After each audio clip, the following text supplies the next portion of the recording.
सद्गुरुदेव हम जगत के जीवों को अपनी निज आत्मा का सत्स्वरूप दर्शा रहे हैं।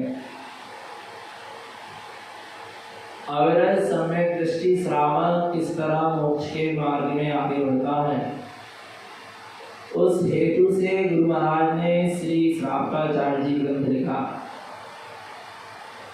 श्रावक किस तरह मोक्ष के मार्ग में आगे बढ़ेगा, श्रावक की क्या साधना होती है, क्या भूमिका होती है।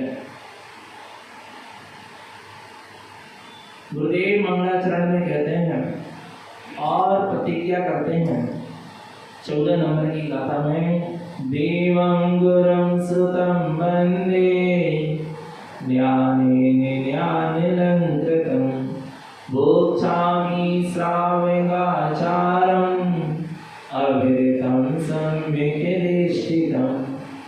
देवं गुरुं श्रुतं वन्दे, सच्चे देव व्यवहार से अनंत सिद्ध, निश्चय से निशुद्धात्मा। गुरुं व्यवहार में भावलिंगी निर्दंत वीतरागी साधु गुरु, और अंतरंग में निज अंतरात्मा।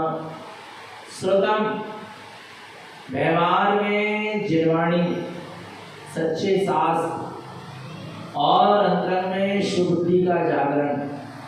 ऐसे सच्चे देव गुरु शास्त्र को वंदे, मैं क्या करता हूँ, वंदना करता हूँ।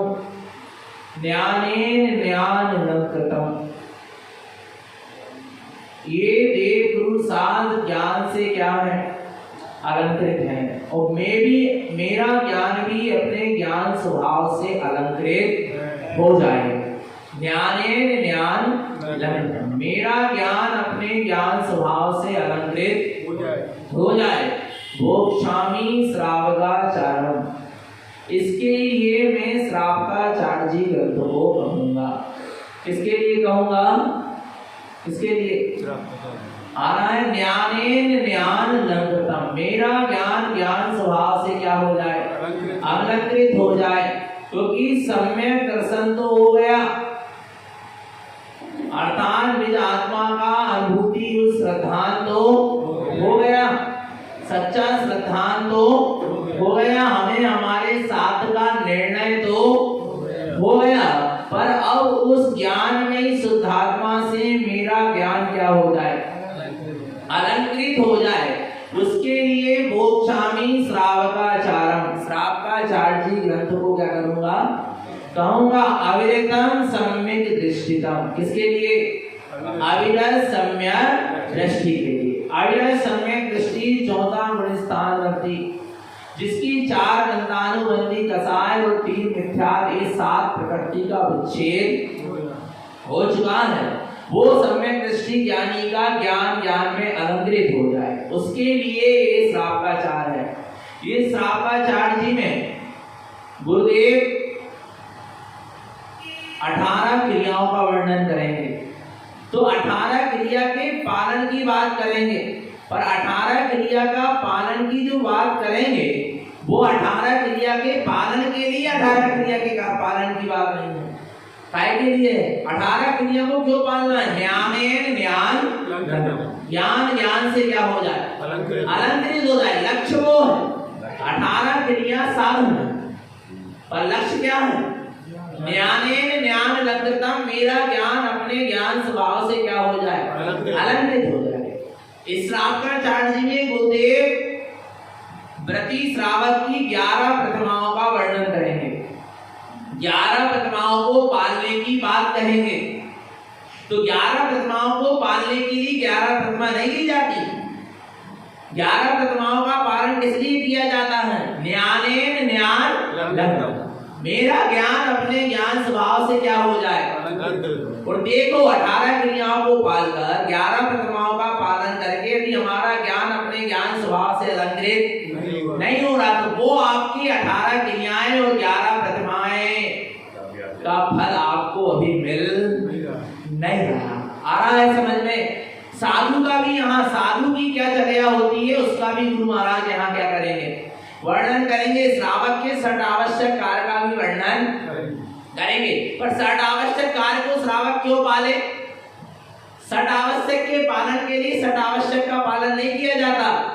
ज्ञानेन ज्ञान अलंकृतम, बस मेरा ज्ञान स्वभाव उसे मैं क्या हो जाऊं? अलंकृत हो जाऊं। इसके लिए पूरी चर्या है, इसके लिए पूरा मार्ग है, पूरी साधना है। लक्ष्य को सामने रखकर चलना। किसको?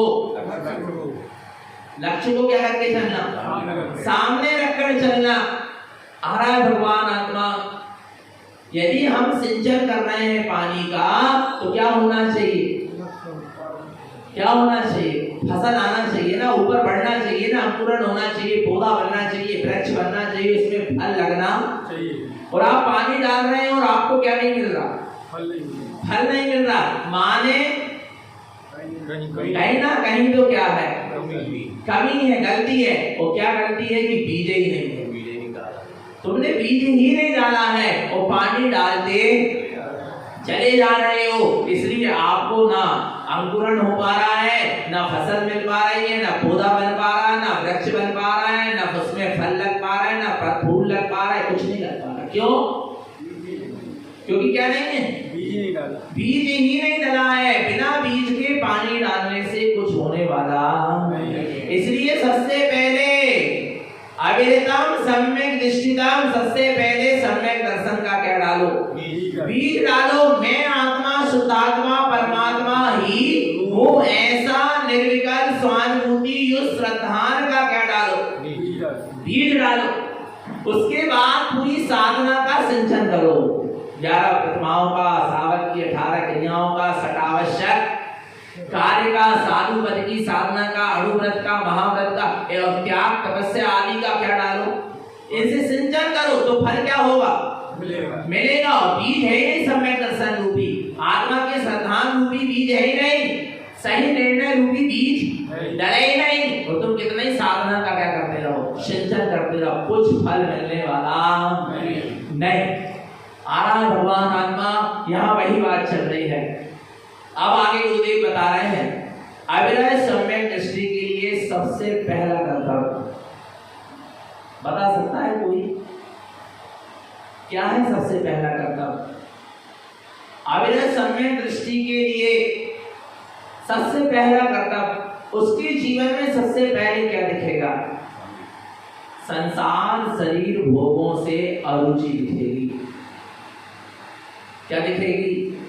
अरुचि दिखेगी। वैराग की परिणति उसके अंदर में दिखेगी, जाग जाएगी। आ रहा है, उसको संसार शरीर भोग सुहाएगा नहीं, विरक्त होगा वो संसार शरीर भोग से। अविरत सम्यक दृष्टि ग्रस्त श्रावक। कौन सा श्रावक? ग्रस्त श्रावक की बात चल रही है। उसको संसार शरीर भोग सुहाएंगे नहीं। वो संसार शरीर भोग के बीच में रहने के बाद भी संसार शरीर भोगों से उदासीन रहेगा। उनको संसार शरीर भोग में रस नहीं आएगा। नीरसता बरतेगी। क्या बरतेगी? नीरसता। उसकी एक पिंजरे में बंद तोते जैसी स्थिति है इसकी। अविरत सम्यक दृष्टि थी। पिंजरे में बंद जो तोता होता है, तोता समझते हो? पैरेट, फेवरेट क्या है? बिट्टू।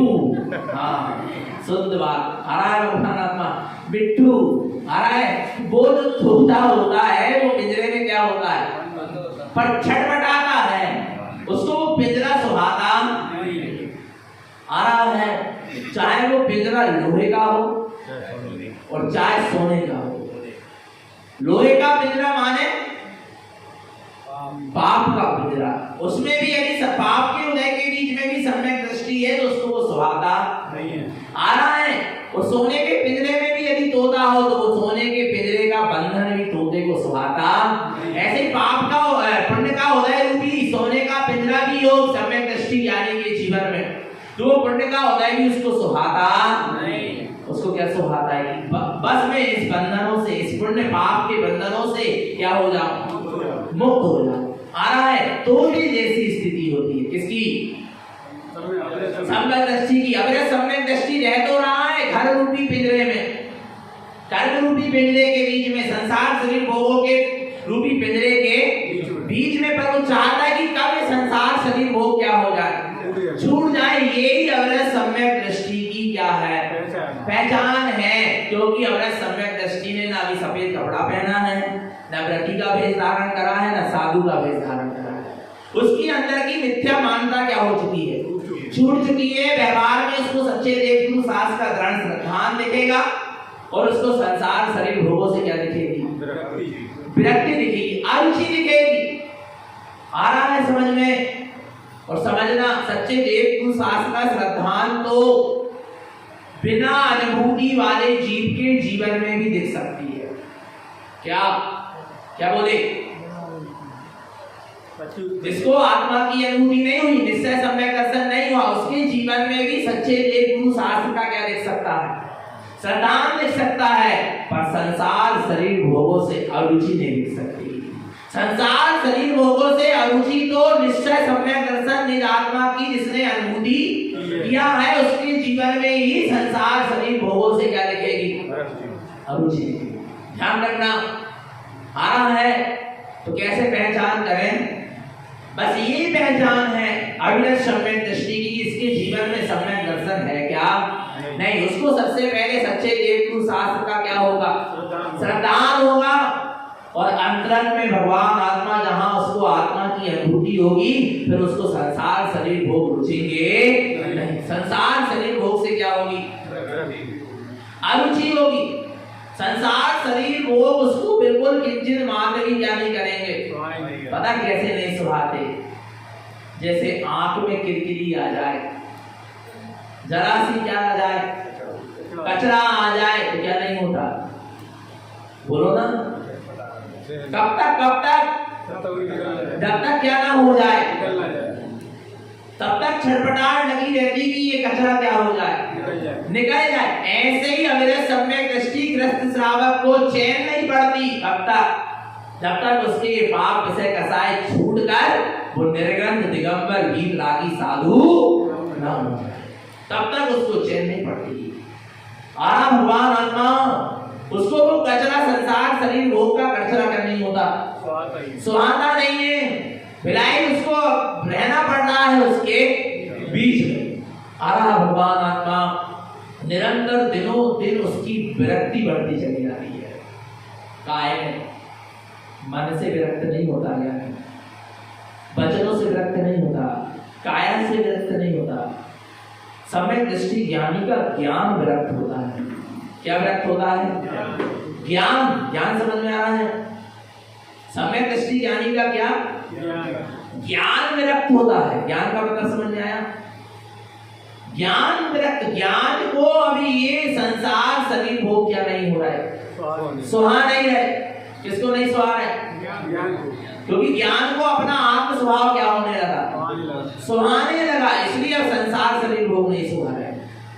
किन्हीं जीवों के मन को, किसको? मन को संसार शरीर भोग क्या नहीं होते? सुहाते नहीं। किन्हीं जीवों को, इसके मन को संसार शरीर भोग नहीं सुहाते। पता कब नहीं सुहाते? जब पाप कर्म का उदय होता, तब संसार शरीर भोग अच्छे नहीं लगते। ये मन की विरक्ति है, ये ज्ञान की विरक्ति नहीं है। ये किसकी विरक्ति है? और मन की इच्छाओं की पूर्ति होने लगे, पुण्य कर्म का उदय आ जाए, मन फिर संसार में लग जाएगा, फिर भोगों में लग जाएगा, फिर विषयों में लग जाएगा, कसायों में लग जाएगा। नहीं आ रहा भगवान आत्मा। मन की विरक्ति अलग चीज है और ज्ञान की विरक्ति, अरे ज्ञान की विरक्ति तो वो विरक्ति है जहां जीव अहमेंद्र जैसे स्वर्ग के देव पद को भी क्या कर ले, पाले, तो भी उसको वो सुहाए ना। वो ज्ञान की क्या है? विरक्ति है। ऐसा नहीं है कि पाप करने की उदय में ही हमको संसार अच्छा, ये सब मन की विरक्ति है। मन की विरक्ति से मत चलना। काय की विरक्ति से चलना? ज्ञान की विरक्ति से चलना। बहुत से लोगों को प्रश्न है, भैया जी मिथ्या दृष्टि को भी वैराग होता है क्या? होता है क्योंकि मिथ्या दृष्टि ने मुनि व्रत धारे अनंत वाल ग्रीव को उपजायो, पे निज आत्म ज्ञान बिना सुख लेस न पायो। जिस मिथ्या दृष्टि जीव ने अनंत बार मुनि पद प्राप्त किया है, तो क्या वैराग्य को धारण करके नहीं किया, ऐसे कर लिया? उसको वैराग्य तो आया पर मन से वैराग्य आया। कैसे आया? मन से वैराग्य आया, ज्ञान से वैराग्य नहीं है। ज्ञान से वैराग्य नहीं जागा। कैसे जागा है? मन से जागा है। आ रहा है समझ में? मन की विरक्ति अलग चीज है और ज्ञान की विरक्ति अलग चीज है। समझना भगवान आत्मा। मन से विरक्त होगा तो जीव ने कई बार क्या ले लिया, मुनि व्रत आदि व्रत को भी धारण कर लिया, पर पे निज आत्म ज्ञान बिना सुख लेस ना पायो। पर अपने निज आत्म स्वरूप के ज्ञान के बिना उसने किंचित मात्र भी, लेस मात्र भी, खसखस के दाने के बराबर मात्र भी सुख को नहीं पाया। आ रहा है भगवान। काय से विरक्त होना है? ज्ञान विरक्त होना चाहिए। ज्ञान को संसार शरीर भोग ना सुहाए, से क्या सुहाए? अपना निचेतन आत्म स्वभाव सुहाए। भगवती आराधना में आचार्य शिवकोटि जी कहते हैं, मिथ्या दृष्टि के इसके उसमें सबसे पहला शब्द लिखा है, बता दूं क्या लिखा है? वैराग। मिथ्या दृष्टि का वैराग, तप, त्याग, संयम, तपस्या, आराधना सब मिथ्या है। सब क्या है? उसके मौन व्रत आदि भी क्या है? मिथ्या है। उसमें लिखा है मिथ्या दृष्टि क्या वैराग। तब हमको उसमें समय चिंतन आया कि वास्तव में क्या मिथ्या दृष्टि को भी वैराग होता है। फिर समझ में आया कि मिथ्या दृष्टि के वैराग का मतलब क्या है? मन से विरक्त हो गया, मन की इच्छा की पूर्ति नहीं हुई, इसलिए उदासी आ गई। और मन की, हाँ बस मरघट का वैराग समझ लो। आ रहा भगवान आत्मा। और फिर अच्छे दिन आ गए, पुण्य कर्म का उदय आ गया, फिर जीव पाप से कसाय में रख फिर समाने लगा। ये क्या है? ये मन की विरक्ति है। पर क्या क्या विरक्त होना चाहिए? ज्ञान विरक्त होना। मन की जितनी इच्छाओं की पूर्ति हो जाए, पर हमें वो कुछ भी सुहा नहीं। हमें तो अपना ध्रुव चैतन्य स्वभाव ही सुहा रहा है। इसका नाम सच्चा क्या है? वैराग्य है। तो जहां ज्ञान विरक्त होता है, वहां क्या दशा होती है? अविरत सम्यक दृष्टि संसार के विषय में क्या चिंतन करता है, शरीर के विषय में क्या चिंतन करता है, और भोगों के विषय में क्या चिंतन करता है। देखेंगे। संसारे भय दुख्यानि वैराग्यम जेन चिंतये, अनर्थम असत्यम जानन्ते, असरणम दुख वाजनम, असत्यम आशासतम दिष्टा, संसारे दुख भीरुहम, शरीरम अनर्थम दिष्टा, असुचि अमेव पूरितम, भोगम दुःखम अति दुष्टा, अनर्थम अर्थ लोपितम, संसारे स्रवते जीवा, दारुणम दुःख भाजनम, वैराग्यम जैन चिंतये। जिसके भीतर में वैराग्य भावना का चिंतन चलता है, वो कैसा जानता है संसार को? संसारे भय दुख्यानि। संसार भय और दुख की क्या है? खान है। संसार क्या है? संसार भय और दुख की क्या है? खान है। संसार में जीव जब तक अपने स्वरूप को नहीं जानता, तब तक ही संसार है। तब तक ही क्या है? चारों गति में परिभ्रमण का नाम संसार नहीं है। संसार किसका नाम है? जब तक जीव अपने स्वरूप को नहीं जानता तब तक ही क्या है? संसार है। जो मिथ्यात्व अवस्था है वही संसार है। क्या क्या बोले? जो मिथ्यात्व अवस्था है वही क्या है? संसार है। और ये मिथ्यात्व अवस्था भय दुख्यानी, भय और दुख की क्या है? जिसने अपने आत्म स्वरूप को नहीं जाना ऐसा जीव मिथ्या सहित है। और वो मिथ्या सहित वह जीव भय दुख्यानी, भय और दुखों को पा रहा है। आ रहा है भगवान आत्मा क्या चार गति भय और दुखी करे हुए। बोल कौन दुखी किए हुए है? मिथ्या दुखी किए हुए हैं कि चार गति दुखी किए हुए हैं? किसके कारण जीव दुखी और भयभीत है? मिथ्या के कारण क्या चार गति के कारण? यदि चार गति जीव को भयभीत और दुखी करती तो राजा सैनिक को नरक गति भी भयभीत और दुखी करती। कहाँ है राजा सैनिक का जीव? नरक में है ना। तो नरक गति उसको भयभीत और दुखी करना थी ना, क्यों नहीं कर रही? क्योंकि उसका संसार समाप्त हो चुका है, अर्थात उसका अनादिकाल का मिथ्या क्या हो चुका है? छूट चुका है, समाप्त हो चुका है। आप क्या समझ रहे हैं भगवान का? जब तक आत्म स्वरूप को नहीं जाने तब तक ही क्या है? संसार है। मिथ्यात्व है वहां संसार है, जहां सम्यक है वहां मुक्ति है।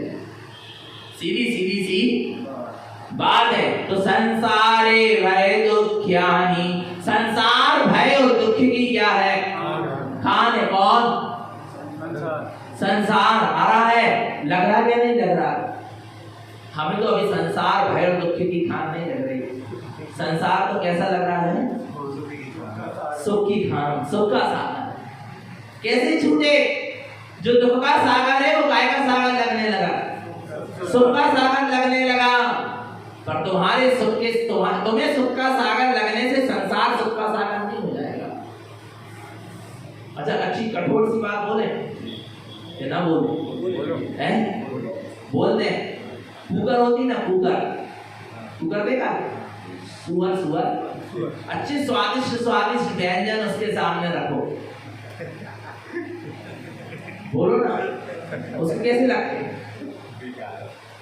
बोलो ना उसको क्या सुहाता है? उसको भिष्टा ही सुहाता है, उसको मेला ही क्या होता है? स्वाद। उसको मल ही स्वाद नहीं आ रहा भगवान आत्मा। उसको कोई अच्छा लग रहा, सुखरूप लग रहा, वो मेला, वो मल, वो भिष्टा नहीं आ रहा भगवान आत्मा। पहले उसको भिष्टा दुखरूप लगे तो, उसको मेला दुखरूप लगे तो, अनिष्टकारी लगे तो, जब तो वो स्वादिष्ट व्यंजन की तरफ जाए। उसने मेला में ही स्वादिष्ट व्यंजन की क्या कर ली?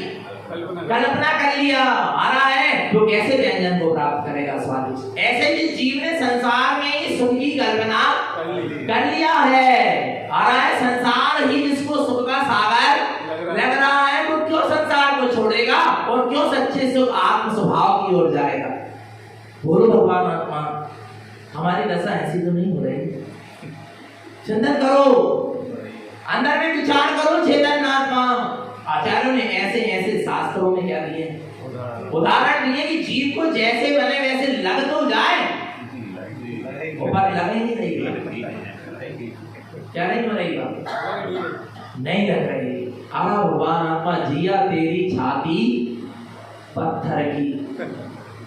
काय की? एक भजन है, जिया तेरी छाती पत्थर की, जिया तेरी छाती पत्थर की। नहीं आ रही समझ में? काय की छाती हो गई?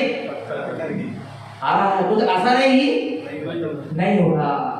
कुछ अंदर में चिरवचन रूपी अमृत भेद ही नहीं रहा कि जीवन में कुछ सुधार हो जाए, कुछ बदलाव आ जाए, आत्मोन्नति हो जाए। पहले हृदय को काय का बनाना पड़ेगा? माटी का बनाना पड़ेगा। तब तो उसमें डाला गया ज्ञान रूपी अमृत को माटी क्या करेगी? सोखेगी। अपने हृदय को अहंकार के पत्थर से क्या करना पड़ेगा? अहंकार का पत्थर जो हृदय में रखा उसको क्या करना पड़ेगा? हटाना पड़ेगा और अपने हृदय को कोमल माटी की तरह बनाना पड़ेगा। जब ये चिरवचन रूपी अमृत हृदय में प्रवेश कर पाएगा। आरा भगवान आत्मा तो संसारे भय दुख्यानी, संसार भय और दुख की क्या है खान है। अनर्थम असत्य जानन्ते, जो वैरागी होता है, जो सम्यक दृष्टि ज्ञानी होता है, वह संसार को अनर्थम कैसा अनित्य जानता है, झूठा जानता, असत्य, यहाँ कुछ भी सत्य नहीं है। संसार में मेरे लिए मेरे आत्म स्वभाव के अलावा कुछ भी सत्य, क्या ऐसा हमारे श्रद्धान में है? अनर्थम सब क्या है अनित्य है, क्षणभंगुर और नाशवान असत्य है। मेरा आत्मा ही नित्य है और मेरा आत्मा ही सत्य है, ऐसा चिंतन करो। सारा संसार झूठा है, क्योंकि जो भी दिख रहा है सब बदल जाएगा। बदल जाएगा कि नहीं बदल जाएगा? पूरा संसार क्या हो जाता है? नहीं बदलता क्या? बदलाव प्रति समय जारी है, आ रहा है। भगवान आत्मा सब एक एक पर्याय उत्पन्न होती है, दूसरी पर्याय विदा जाती है, फिर पर्याय उत्पन्न होती है, फिर क्या हो जाती है? इन पर्याय परिणमन का नाम ही संसार है। वो ये सब कैसा है? झूठा है, क्षणभंगुर है, नाशवान है। इससे हमारी दृष्टि क्या हो जाना चाहिए? हटना चाहिए, तब हम वास्तव में सच्चे सम्यक दृष्टि है। अब यह सम्यक दृष्टि की बात चल रही है, व्रति और महाव्रति की बात तो अभी बहुत दूर है। अव्रति ग्रस्त श्रावक की ऐसी दशा होती है, तो व्रति की कैसी होगी, प्रतिमाधारी की कैसे होगी, और मुनिराज की कैसी दशा होगी? विचार करना। भगवान आत्मा नहीं आता समझ में। बड़ा उत्कृष्ट मार्ग है असरणम दुख भाजनम। और सम्यक दृष्टि कैसा चिंतन करना संसार के विषय में? असरणम, संसार में मेरे लिए कोई भी शरण। कौन शरण है बोलो? चाहूं गति दुख जीव भरे हैं, परिवर्तन पंच करे हैं, यह विधि संसार असारा, या में सुख नाही लघारा। नहीं आ रहा भगवान? इसमें सुख की क्या नहीं है? लघार भी नहीं है। ये सारा आचरण, इसमें कोई शरण। बहु मंत्र तंत्र बहु होई, मरते न बचावे कोई। कोई बचाने वाला कौन? बोलो ना। सुर असुर खगादि पे जेते, वो आरा नहीं आ रहा भगवान का? सुर हो असुर हो खगादि हो, कोई भी तुम्हें बचाने वाला, चाहे इंद्र हो चाहे जिनेंद्र हो, कोई शरण है तो ये क्या है? अपना निःशुद्धात्मा ही अपने लिए क्या है? इसके अलावा तीन लोक में मेरे लिए और कुछ शरण आ रहा है। व्यवहारे परमेष्टि जाप और निश्चय शरण। व्यवहार में पंच परमेष्टि का स्मरण है, पर शरण किसकी है? निःशुद्धात्मा की शरण है। आरा भगवान आत्मा, क्योंकि निःशुद्धात्मा की ही शरण शाश्वत शरण है। तारण स्वामी की शरण छूट गई कि नहीं छूट गई? जिन्हें भगवान की शरण छूट गई कि नहीं? पंचम काल के जीवों के लिए बोलो। आ रहा नहीं आ रहा भगवान आत्मा? ये जिनवाणी भी कब तक शरण देगी? ये सत्संग भी कब तक शरण देगा? इसकी भी एक सीमा है। पर आत्मा राजा सैनिक के लिए जिनेंद्र शरण नहीं छूट गई, नरक चले गए। गौतम स्वामी की शरण भी क्या हो गई? छूट गई। राजा सैनिक के लिए छूट गई कि नहीं छूट गई? बोलो क्या शरण है? विचार करना। अब नरक में कौन शरण है? राजा सैनिक के लिए उनका निसम्यक, जिसको उन्होंने उपलब्ध कर लिया, वो निसम्यक स्वरूप ही उनको वहां पर क्या है? नरक में भी क्या है? शरण भूत। न वहां राजा है, न प्रजा है, न वहां कोई स्त्री पुत्र परिवार है, न वहां जिनेंद्र देव है, न वहां सदगुरु है, न गणदार है, कोई नहीं। वहां क्या है बात? बोलो ना। निःशुद्धात्मा ही बात उनको वहां क्या है? क्योंकि निःशुद्धात्मा हर समय मेरे साथ है, और मेरे साथ क्या? मैं ही निःशुद्धात्मा हूँ। आ रहा है? इस तीन लोग जब विचार करो, पर जिन्होंने हमें सच्ची शरण तक ले गए हैं, सच्ची शरण का बोध कराया, ऐसे व्यवहार में सच्चे देव गुरु शास्त्र क्या है? शरण है, पर वो भी क्या हो जाएगी? छूट जाएगी। फिर दुनिया में बताओ कौन शरण है? स्त्री पुत्र परिवार मकान गाड़ी गाड़ी धन दौलत ये शरण है क्या? नहीं। बोलो ना, बोलो बोलो। ये मिथ्या मोह लाभ देश कसाय पाप कैसे कसाय ये शरण है क्या? ये शरण नहीं है। इनके चक्कर में रहोगे तो सब शरण हो जाएगी। क्या हो जाएगी? शरण समझते हो? नहीं आ रहा भगवान आत्मा सब क्या हो जाएगी? सब शरण हो जाएगी। आत्मा कर्मों के बंध में बंधेगी और नरक दुर्गतियों में चली जाएगी। हरा भगवान आत्मा अशरणम दुख भाजनम। इस संसार में कोई भी मेरे लिए शरणभूत अशरण है, दुख भाजनम आ रहा है। और ऐसे संसार में जीव लगा रहेगा तो दुख भाजनम, दुख को ही भोगना पड़ेगा। इसलिए आ रहा है संसार से दृष्टि क्या कर लो, हटा लो और अपने भीतर देखो। कहाँ देखो?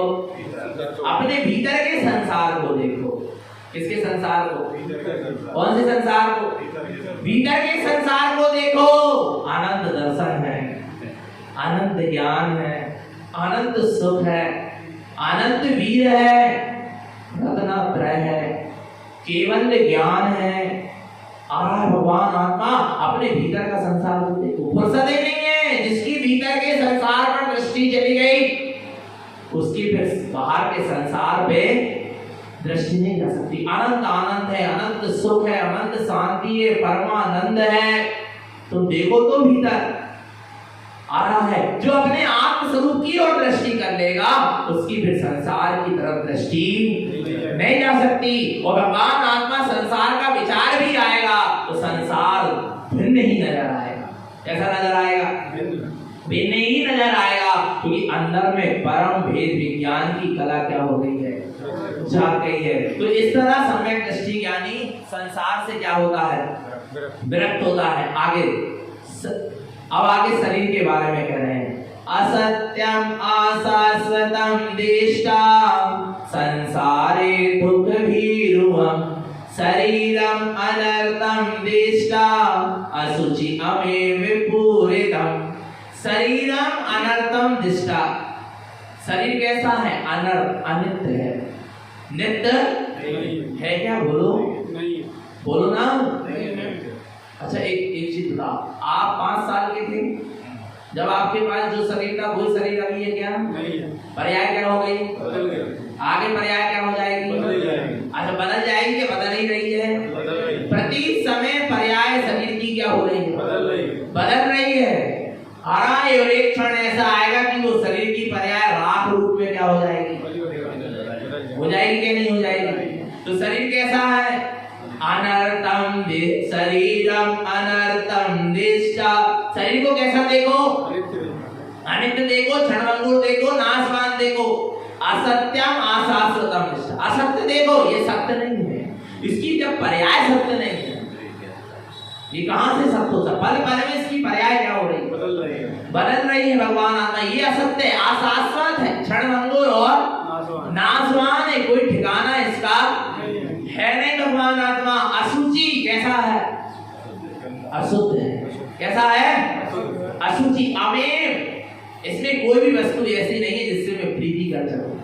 बोलो शरीर में ऐसी कौन सी वस्तु है या शरीर का ऐसा कौन सा अंग है जिससे मैं प्रीति कर सकूं? क्योंकि आ रहा है पूरे अंगों से क्या हो रही है?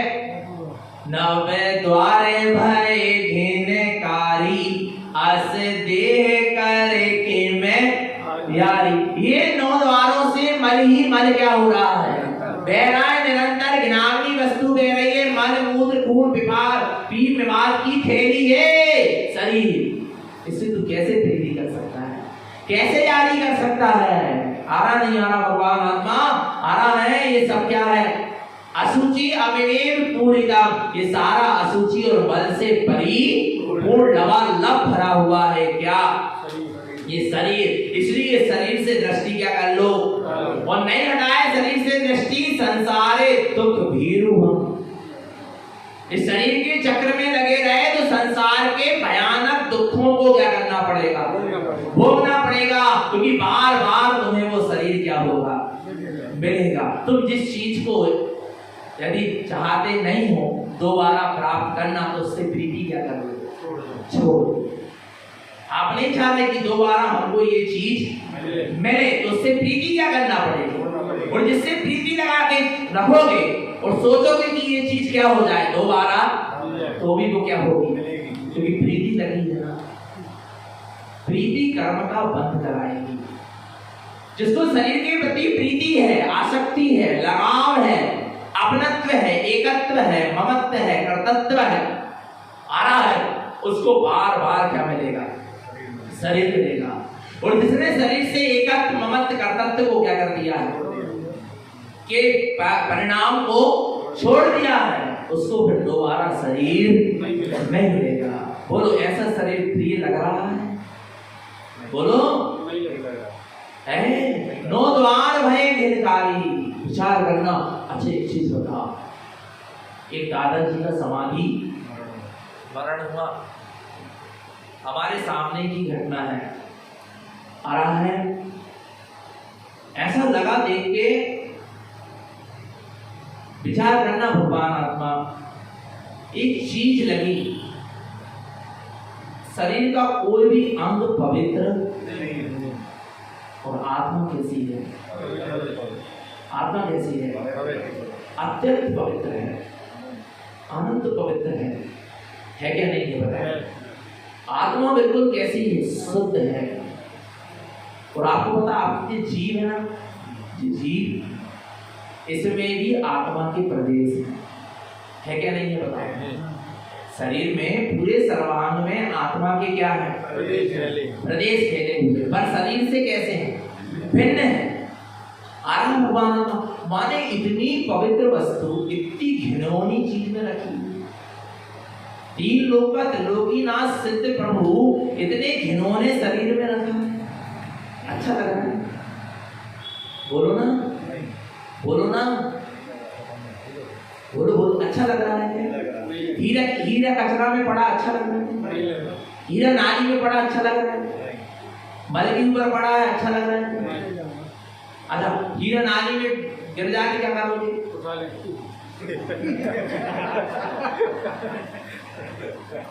हीरा तो छोड़ो, 5 को सिक्का गिर जाए तो उठा ले। नहीं आ रहा भगवान आत्मा, विचार करना नहीं आ रहा तुम्हें। वो हीरा नारी में सुखा नहीं रहा, इसलिए तुमने उसको झट से क्या कर लिया। और ये तीन लोक का त्रिलोकीनाथ सिद्ध प्रभु इस असुचि शरीर में पड़ा है, ये अपवित्र मल मूत्र की नाली के बीच में पड़ा। इसको कब उठाओगे? इस शरीर से मुक्त कब करोगे?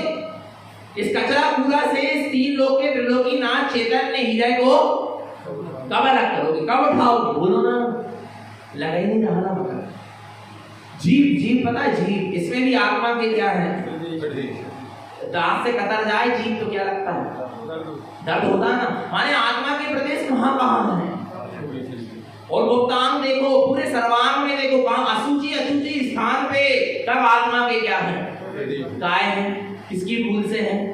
ऐसी पवित्र सिद्ध स्वरूपी भगवान आत्मा किसकी भूल से इस अशुचि आरा घिनावने शरीर के बीच में कैद है, किसकी भूल से, स्वयं की भूल से आ रहा है। उस समय जब वो अंतिम समय क्या करते हैं, लगोट लगाते हैं ना कोरे कपड़े की, और उस समय हमको ये क्या आया, चिंता नहीं, कितने घिनावने घिनावने अंग में आत्मा के प्रदेश, पवित्र आत्मा सिद्ध स्वरूपी आत्मा कहाँ कैद है, कहाँ बंद पड़ी है, किसकी भूल से।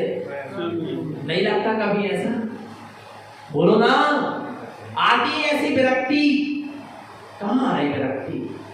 50 बार आई ना है, और दीपा बताई और दिन भर लगे हैं। बोलो ना, 50 बार। और अब तो आईना भी नहीं, तो वो हाथ में क्या है, भाई में 50 बार देखना है। माने बार बार आप शरीर के प्रति दृष्टि जा रही है, राग का परिणाम जा रहा है, माने आप बार बार शरीर को धारण करना चाह रहे हैं, आप शरीर से मुक्त होना नहीं चाह रहे। इतनी प्रीति बार बार शरीर के प्रति दृष्टि जा रही है, बार बार शरीर के प्रति राग भाव आ रहा है, रुचि आ रही है, लगाव स्नेह जाग रहा है। बोलो, माने हम शरीर को छोड़ना, और अभी बोलेंगे हमें कहाँ जाना है, मोक्ष जाना है, या मुक्त? शरीर से है। पहले शरीर की आसक्ति, शरीर से मोह लगाव था तो क्या कर दो? करो इस शरीर के प्रति स्नेह भाव का त्याग, राग भाव का त्याग, मोह भाव का त्याग, लगाव भाव का, तब जाकर मुक्त हो पाओगे। ये सारा शरीर के कारण जीव संसारे दुख भीरुआ भयानक दुखों को क्या कर रहा है? भोग रहा है। इसलिए शरीर से भी दृष्टि क्या करो। इतना पवित्र है शरीर कि शरीर के सहयोग में आत्मा है ना, तब तक आत्मा क्या कहला रही है शुद्ध, पर कहला क्या रही है? अशुद्ध। संसारी कहला रही क्या नहीं? भाई आत्मा कहला रही क्या नहीं कहला रही? बोलो भगवान आत्मा। और आत्मा इस शरीर से हमेशा हमेशा के लिए क्या हो जाए? मुक्त हो जाए, अशरीरी हो जाए। उपचार करना रोग का नहीं, शरीर के रोग का उपचार मत करो, शरीर रूपी रोग का ही उपचार करो। नहीं आ रहा? बादीराज मुनिराज ने यही कहा था। बादीराज मुनिराज को कुष्ठ रोग हो गया था शरीर में, शरीर में कीड़े पड़ने लगे थे, गले गले के शरीर के अंग गिरने लगे। उपचार करना आ रहा है, बदबू आती थी, आ रहा है। लोगों ने कहा आप इसका क्या करा लो, शरीर के रोग का क्या करा लो उपचार। वे कह रहे हैं हाँ चल रहा है, रोगों का उपचार चल रहा है, पर शरीर रूपी रोग का ही उपचार चल रहा है कि शरीर रूपी रोग ही क्या हो जाए? समाप्त हो जाए, मैं अशरीरी क्या हो जाऊं? सिद्ध हो जाऊं। तो किसके उपचार की भी लगे? बोलो ना, नहीं आ रहा भगवान आत्मा? तुम अशरीरी परमात्मा का स्मरण करके भी शरीर के ही उपचार में लगे हो। पूछो कैसे? आदिनाथ क्या है? अशरीरी सिद्ध हो गए ना। अब भक्तामर पढ़ रहा है, काय के नाम है? 45वां काव्य किस लिए? काय के लिए? कि शरीर के रोग क्या हो जाए? भक्तामर के पानी से, लौंग से क्या हो जाए? कैंसर दूर हो जाए। नहीं आ रहा भगवान का? बेटा अशरीरी, जो अशरीरी सिद्ध है कौन? आदिनाथ स्वामी उनकी स्तुति कर रहे हैं। अशरीरी सिद्ध की वो क्या कर रहे हैं? दृष्टि कहां पर है? शरीर पर है। नहीं आ रहा भगवान आत्मा कि इस काव्य को पढ़ने से, इनकी स्तुति करने से शरीर के रोग क्या हो जाए? अरे तो मां तो तुमको नहीं समझ पाए, तो मां तो आचार्य की भक्ति को नहीं समझ पाए। तुम आदिनाथ भगवान के, जिनेन्द्र भगवान के जिन शासन के मार्ग को नहीं समझ पाए। आ रहा भगवान आत्मा आ रहा है, शरीर के रोग को ठीक करने के लिए वो भक्ति नहीं की, शरीर रूपी रोग ही क्या हो जाए? समाप्त हो जाए और मैं अशरीरी क्या हो जाऊं। ये भावना है उस 45वें काव्य पर। जीव काय में लग गया? विचार करना भगवान आत्मा, यही तो बड़ी क्या है? भूल है। प्रभु की भक्ति कर कर भी पुण्य नहीं कमा पाया। धर्म की बात तो बहुत दूर है, पाप और मिथ्यात्व का ही क्या कर लिया? बंद कर लिया। विचार करना भगवान आत्मा। तो ये सारे शरीर से दृष्टि क्या हो जाना चाहिए?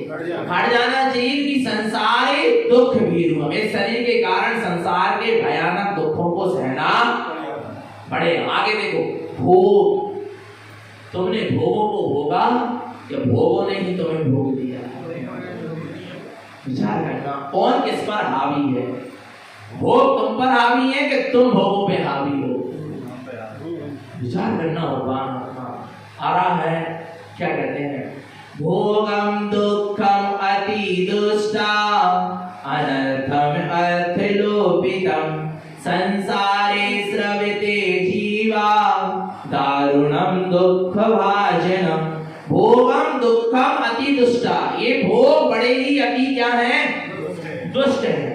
दुख को देने वाले बड़े ही दुष्ट हैं। पर दुष्ट लगे जब तो कौन? 5 इंद्रियों के विषय भोग, एक एक विषय दुख को देने वाला है। आरा भगवान अति दुष्टा कैसे हैं जे? अति दुष्ट है। अनर्थम अर्थलोपितम, क्योंकि इन भोगों के भोगने से अर्थलोपितम, मैं अपने अर्थ माने अपने निःशुद्धात्मा का क्या कर लेता हूँ? लोभ करके अनर्थम अपना क्या कर लेता हूँ? अनर्थ। ये भोग अनर्थ करवाने वाले हैं। अपने अर्थ अर्थात अपने शुद्धात्मा का लोभ कराने, जो भोगों को भोग में लगा रहेगा वो शुद्धात्मा तक नहीं पहुंच पाएगा, वो शुद्धात्मा में रमण नहीं कर पाएगा, अपने अर्थ सारभूत प्रयोजनी शुद्ध आत्म तत्व की उसको उपलब्धि नहीं। ये भोग बड़े अनर्थ, एक तो भोग दुख रूप है, अति दुष्ट है और अनर्थ करने वाले। कौन? 5 इंद्रियों के विषय भोग। भोगना है क्या? एक एक भोग में, एक एक इंद्रिय के भोग में एक एक जीव ने प्राण गवा दिए। आ रहा नहीं आ रहा? हाथी ने स्पर्शन इंद्रिय के भोग में प्राण गवाया, मछली ने रसना इंद्रिय के भोग में, घोड़ा ने घ्राण इंद्रिय के भोग में, पतंगा ने चक्षु इंद्रिय के भोग में और हिरण ने कर्ण इंद्रिय के भोग में प्राण क्या कर दिए। और ये मनुष्य तो 5 इंद्रियों के काल में लगा है, इसकी क्या हालत होगी। ये भोग भोगने में बड़े सुहाने लगते हैं, बड़े अच्छे लगते हैं, पर जब इसको क्या करा जाएगा, इसका जब फल मिलेगा भगवान आत्मा उसको तुम सहन नहीं कर पाओगे। आ रहा है, ये बड़े ही दुख रूप है। क्या? वो संसारे स्रवते जीवा, संसार के जो जीव इन 5 इंद्रियों के विषयों का सेवन करते हैं, भोगों का सेवन करते हैं। संसारे स्रवते जीवा, संसार में जो जीव इन भोगों का सेवन करते हैं, दारुणम दुःखभाजनम, वे भयानक दुखों को क्या करते हैं? भोगते हैं। भोगना है क्या दुखों को? पहले भोग भोगो और फिर दुख भोगो। आ रहा है, और सुख को भोगना है तो भोगों का क्या करना पड़ेगा? आ रहा है, भोगों का जो त्याग कर देता है वही वास्तव में सद्गति और मुक्ति के सुख को भोगता है।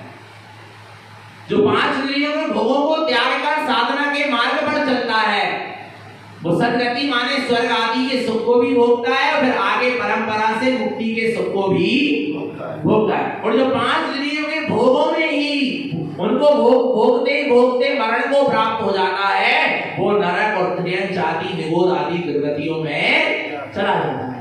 यदि चक्रवर्ती भोगों के बीच में मरे, माने संन्यास लेके ना मरे, मुनि बन के ना मरे, तो वो इतना भोग होता है सब चक्रवर्ती के जीवन में कि वो सीधे सागरे नरक जाता है। कहाँ? विचार करना, भोगों के बीच में मरोगे, भोगों को भोगते मरोगे, कहाँ जाओगे? नरक में। और बताया, और चक्रवर्ती यदि उन भोगों को क्या कर दे, त्याग कर दे, तो वो स्वर्ग या मोक्ष चला जाता है। आ रहा है, स्वर्ग के सुख भी मिलेंगे और मोक्ष का सुख भी मिलेगा, पर भोगों को पहले क्या करना पड़ेगा? त्यागना पड़ेगा। भोग के प्रति दृष्टि क्या हो जाए?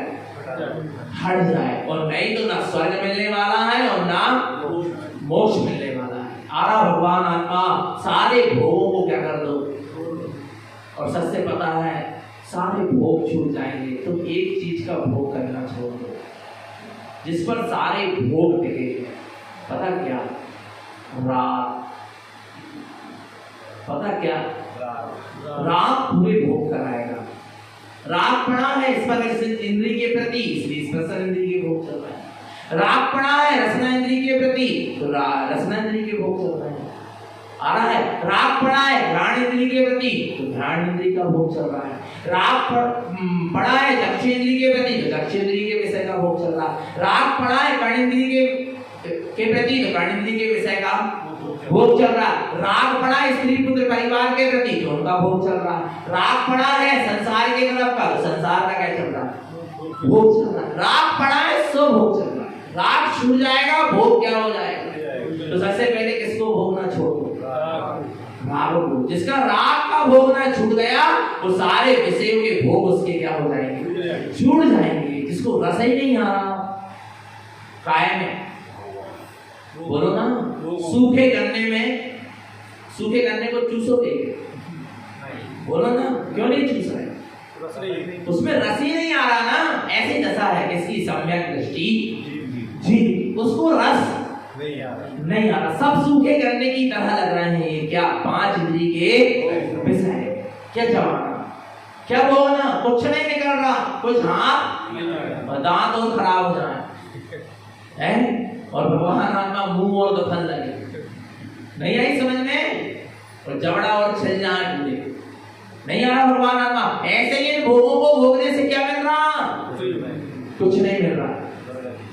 दुर्गति कर्म का मन अपना ही हाथ हो रहा है, जीव को समझ में नहीं आ रहा। तो भोगों को, अच्छा एक चीज कर दो, अभी भोगों को छोड़ तो नहीं पाओगे, पर इतना तो मान लो कि भोग सुख रूप नहीं। क्या मान लो कि भोग सुख रूप नहीं। भोगों में 5 नदियों के भोगों में सुख मानना बंद कर दो। धीरे धीरे 5 नदी के भोग क्या हो जाएंगे, क्योंकि जिस चीज में सुख नहीं लगेगा, आनंद नहीं आएगा, तो वो चीज क्या हो जाएगी, छूट जाएगी, नियम से छूटेगी। आ रहा है तो भगवान आत्मा 5 नदियों के विषयों के प्रति हमारी जो सुख की कल्पना है, वो सुख की कल्पना क्या हो जाए, छूट। आ रहा है तो संसार शरीर और भोगों से क्या होना है, विरक्त होना है। तो भगवान आत्मा मिथ्या छूटने के बाद एक सबसे बड़ी बाधा है राग। मिथ्या छूटने के बाद भी क्या है, पड़ा है राग पड़ा है। वो राग से जो विरक्त हो जाएगा वो सच्चा वैराग्य है, वो सच्चा वैरागी है। इससे विरक्त हो जाएगा। जो राग से विरक्त होगा वो संसार शरीर भोग से स्वयं में विरक्त होगा। वो वैरागी फिर वीतरागता के मार्ग में आगे बढ़ेगा। ऐसा वैरागी फिर श्रावक की 18 क्रियाएं पालेगा, 11 प्रतिमाएं पालेगा और श्रावक के षडावश्यक पालेगा और फिर साधु पद को धारण करेगा। पर ये संसार शरीर भोग से विरक्ति नहीं है, राग के परिणाम से विरक्ति नहीं है, तो आगे की क्रियाएं और चारित्र और संयम पूरी काम का पूरी स्टेप बताई गुरु महाराज। सबसे पहले क्या, फिर उसके बाद क्या, फिर उसके बाद क्या आया भगवान आत्मा। तो भगवान आत्मा संसार शरीर भोगों से विरक्ति रहे, निरंतर निश्चुद्धात्मा से मेरी दृष्टि बनी रहे, निरंतर निश्चुद्धात्मा की सूरत बनी रहे, अपना सबका जीवन सम्यक और संयम में बना रहे। बोले आचार्य प्रकट श्रीमंत चिंतानंद मंडलाचार्य जी महाराज की, शुद्धात्म देव की जय। नमस्तु पंचनंद आनंद मो चेनंद सहा परम तत्व पद बिंद बहु नमियो सिद्ध स्वभाव गुरु एक सिद्ध पद हुई गोपत न्याय